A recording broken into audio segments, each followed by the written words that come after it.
فيه نوع من الألم ملوش صوت، ألم بيجي من أقرب حد لقلبك، مش لأنك متضايق منه بس، لكن لأنك كنت متأكد أن عمره ما هيكسر بخاطرك. انت مش بتعاتب علشان بتكره، انت بتعاتب علشان خايف تخسره، والخوف ده أحيانا بيتحول لسكوت يقتل فيك الكلام كله. ركز معايا، لو عمرك اتكسرت من حد قريب والعتاب اتحول في قلبك لحزن ساكت، الفيديو ده ليك. العتاب مش شكوى، العتاب نداء استغاثة من القلب اللي بيقول أنا لسه مستنيك تفهمني من غير ما أشرح. اللي بيعاتبك مش ضعيف، ده أقوى بكتير من اللي اختار يبعد ويسيبك من غير كلام. الشخص اللي بيعاتبك بيقولك ضمنيا أنا شايفك غلط، بس أنا ما أقدرش أعدي من غيرك. شايف فيه كم حب في الدنيا بالشكل ده. ناس كتير بتفتكر ان اللي بيعاتب بيزن او بيكبر المواضيع، بس الحقيقة اللي بيعاتب بيحب، واللي بيحب بيتوجع بصمت بس لسه متمسك. احيانا العتاب مش بيرجع اللي راح مننا، بس بيخلينا نكتشف ان اللي قدامنا مش زي ما كنا متخيلين. لما تعاتب حد ويقابلك ببرود او يقولك كبر دماغك بقى انت حساس قوي، ساعتها بتفهم انك كنت بتحب اكتر ما انت كنت فاهم. العتاب ما بيتقالش غير لناس معينة، مش اي حد يستاهل وجعك، ومش اي حد تستأمنه على جرحك. في فرق كبير بين انك تزعل وتعاتب وبين انك تسكت علشان عارف ان العتاب ملوش معنى مع الشخص ده. اللي بيحب بصدق بيعاتب مرة واتنين وتلاتة، بس بعد كده بيوصل مرحلة وبيقول فيها أنا تعبت أشرح، تعبت أفسر سكوتي، تعبت أقولك إنك ألمتني ببرودك. العتاب بيموت لما الطرف التاني ما يقدرش إنك مش مطالب توضح كل حاجة. أوقات كتير بنكون محتاجين اللي قدامنا يحس، مش يسمع، يحس بينا بس. العتاب فن، بس فن ليه تمن، واللي يدفع تمن العتاب لازم يكون بيحب بجد. مريم كانت إنسانة طيبة جدا وقلبها كبير وبتحب الناس من قلبها، وكان عندها صديقة من أيام الجامعة، 10 سنين أكلوا سوا وضحكوا سوا وبكوا ووقفوا جنب بعض في الشدة وفي الفرح. بس فجأة الدنيا اتغيرت، أو يمكن القلوب اللي اتغيرت. صاحبتها بدأت تبعد وبدون سبب واضح، اتحولت المكالمات لسكوت، والاهتمام بقى واجب مش نابع. مريم كانت كل مرة تقول يمكن مشغولة، يمكن عندها حاجة مضايقاها، وكانت تعاتبها برقة وبتقولها وحشتيني، ليه بعدتي عني؟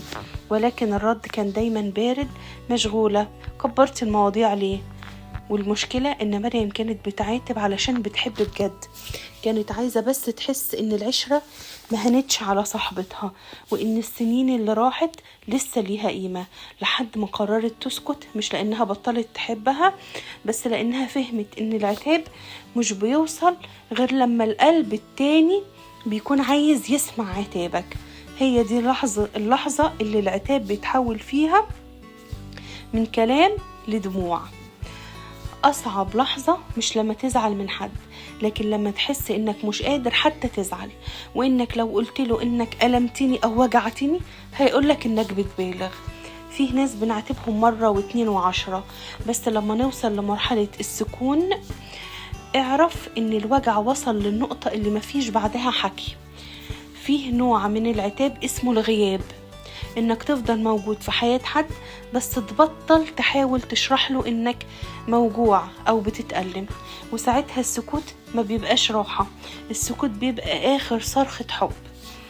لو بتشوف الفيديو ده وانت موجوع من حد كنت بتعاتبه، كنت مستني منه كلمة تطبطب بس الكلمة ما جاتش، اعرف انك مش لوحدك، وفيه ناس كتير زيك اختارت تسكت علشان بتحب بصدق، اختارت تنسحب بهدوء علشان الكرامة قبل الحب. وعايزة اقولك حاجة مهمة جدا، العتاب مش ضعف، العتاب قوة ناس بتحب بصدق، بس احيانا القوة دي بتتهزم قدام الاهمال. كان فيه شخص اسمه يوسف ده كان دايما شخص بيشيل مسؤولية الناس اللي حواليه، لما حد بيقع يوسف أول واحد بيمد إيده، لما حد بيعيط يوسف أول حد بيضحكه، لما حد بيتكسر يوسف بيسند من غير ما يطلب شكر. بس لما جه اليوم اللي اتكسر فيه يوسف وقع، وكل اللي حواليه ما كانوش مستعدين إن هما يقفوا جنبه. وقعته كانت مش مجرد حزن، كانت خذلان من أقرب الناس ليه. ناس يوسف شالهم بدموعه وسابوا له قلبه من غير حساب. بدأ يحس إن مفيش حد بيحس بيه، حتى اللي شالهم سنين مشغولين، واللي كان بيتمنى منهم كلمة مالك بقوا بيردوا عليه بجمود: انت جامد، ما تعملش كده في نفسك. تفتكر ايه الأصعب، الوقعة ولا انك تقع ومفيش حد يطبطب عليك؟ يوسف ساعتها فهم حاجة مرة، انه كان طول الوقت بيحاول يطبطب على غيره، ونسي انه بني آدم زيه زي اي حد، محتاج كلمة، محتاج ظهر، محتاج حضن. بدأ ينسحب مش من الناس ولكن من نفسه. وقف العتاب وسكت وقال لنفسه: اللي بيحب بجد ما يستناش يرجع له اللي بيقدمه. بس أنا مش حجر، أنا إنسان وبتألم. الناس اللي دايما بتسأل مالك ومحدش بيسألهم هم مالهم، اللي دايما بيضحك في وشك وغالبا أكتر حد بيعيط وهو نايم. فيه ناس لما بتسكت مش معناها إنهم مرتاحين، ده معناه إنهم تعبوا يشرحوا جرحهم اللي في قلبهم، وقلوبهم مش قادرة تحس ومش فاضية تفهم. الناس مش قادرين يحسوا بيهم. يوسف اتعلم الدرس بعد ما اتوجع: اللي ما يقدرش العتاب ما يستاهلش حتى السلام.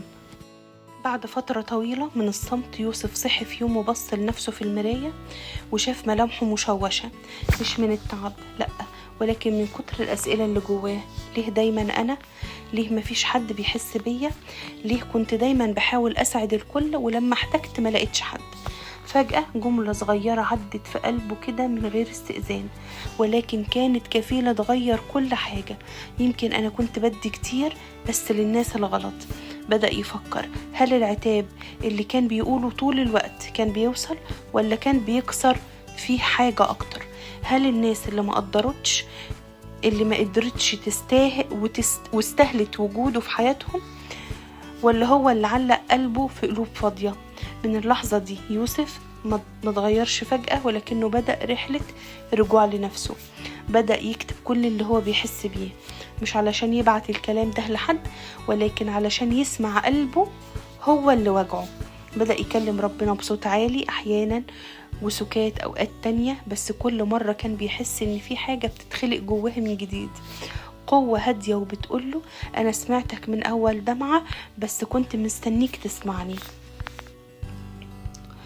يوسف لقي إن أكتر وقت كان بيتكلم فيه بصدق وهو يعني أكتر وقت كان صادق فيه مع نفسه وهو ساكت قدام ربنا، في الصلاة، في البكاء، في الليل الطويل اللي ما فيهوش صوت غير دقات قلبه. ربنا ما كانش زي الناس وما قالوش كبر دماغك، ما قالوش انت حساس، ما قفلش السكة في وشه. ربنا فتح له حضنه وقال له في أعماق قلبه: تعالوا إلي يا جميع المتعبين والثقيل الأحمال وأنا أريحكم. في اللحظة دي يوسف فهم إن العتاب لما ما يوصلش للناس بيوصل لربنا، واللي ما بيرجعش منه عتاب بيرجع منه راحة. من يومها ويوسف ما بقاش هو لسه طيب ولسه بيحب، بس بقى أذكى في اختياراته، بقى بيعرف يدي لمين ويسكت لمين ويختار ينسحب من امتى، وما بقاش بيلوم الناس على ضعفهم، ولكنه قرر ما يحملهمش أكتر من طاقتهم، وما بقاش بيعاتب الكل، بقى يختار اللي يستحق العتاب ويعدي، واللي مش قد المحبة بيسيبه. عرف ان العتاب نعمة بس مش لكل الناس، والكرامة لازم تفضل دايما في وش الحب علشان الحب يفضل حب. في فرق كبير قوي بين عتاب الناس وعتاب ربنا. الناس تعاتبك علشان انت اخطأت، ولكن ربنا يعاتبك علشان يرجعك. الناس اوقات تعاتبك وتجرحك، ولكن ربنا كل مرة يعاتبك وهو بيمسح دمعتك بإيده. الناس ساعات بتقسى، لكن ربنا عمره ما جالك بأسوأ. هو الإله اللي قال: محبة أبدية أحببتك ومن أجل ذلك أدمت لك الرحمة. ربنا بيعاتبك لما تبعد، بس ما بيقفلكش بابه. كل مرة ترجع له تلاقيه بيقولك أنا هنا ولسه بحبك وهفضل أحبك. حتى لما نكسل نصلي، حتى لما نكون مشغولين عنه، حتى لما نزعل ونبعد، هو عمره ما بطل يكون منتظر.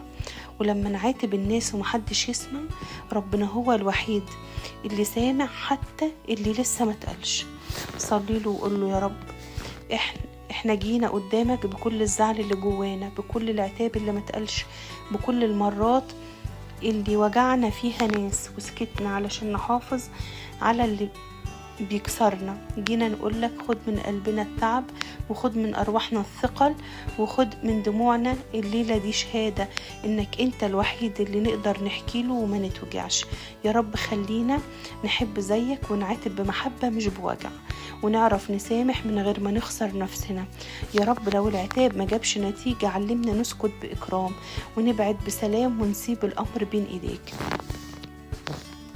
لو وصلت للآخر اعرف ان اللي جواك مش بسيط، وانك مش وحيد في عتابك، فيه إله شايف وسامع وحاسس وبيحبك جدا جدا وحتى في صمتك. ابعت الفيديو ده لحد كنت نفسك تعاتبه ومعرفتش توصله بالكلام، يمكن تكون الرسالة اللي تغير حاجة، او على الأقل تخفف عن قلبك الألم.